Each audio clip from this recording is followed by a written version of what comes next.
Come with me on a culinary journey to understand what has made Cuca over the last 10 years one of the top foodie destinations.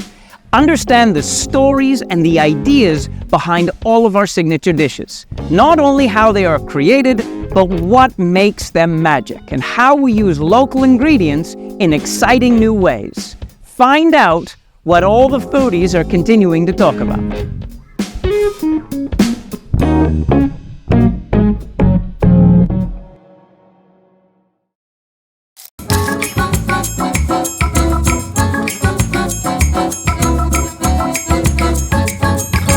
Beef bone and marrow.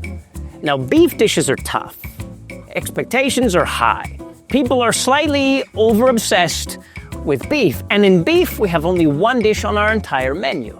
So we knew it had to be good. The problem is we don't make anything that you can make at home. And constantly trying to find new ways to deliver a protein or a vegetable or an idea are more and more difficult every day.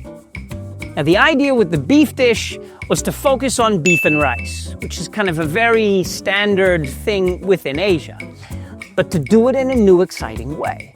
Now, the beef component and the rice component took forever. We spent about 8 months on the rice component and about another 3.5, 4 months on the beef component before the dish was finally done. We spent like a year on this singular dish in the restaurant. So this is the dish. In China, they have a rice dish called lo mei kai. You normally get it in the dim sum restaurants that it kind of plugs you up at the end if you still have space left. It is glutinous rice wrapped with lotus leaf, and inside you have like fatty pork, sometimes egg, little tiny nuts that you don't know, always mushrooms.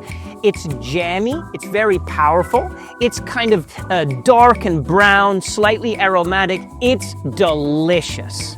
Yeah, it's delicious. It's pure comfort food. And the whole leaf thing is anyway. So we wanted that dish to be our rice dish. And what we started working on is the idea of roasting beef buns and taking out the marrow.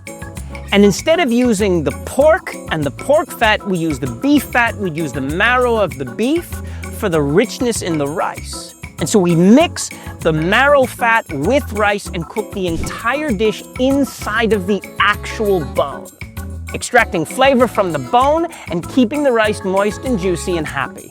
And then we add a beef component around the exterior that is almost kind of like a funky version of a shawarma, but eats very much like Japanese kind of yakiniku. So kind of chopped steak, basically, steak meat that's been chopped, seasoned well, and then you've got it wrapped and then char grilled over flame. Then that hits the oven for a few seconds, rice gets all happy, and the whole thing goes to the table. We serve it with a small spoon so you can kind of get that exciting choose your own adventure from the inside and get the rice out, and then beef just basically comes right off the bone like a little happy memory. So beef and rice, whole new way. Cuca's beef bone and marrow.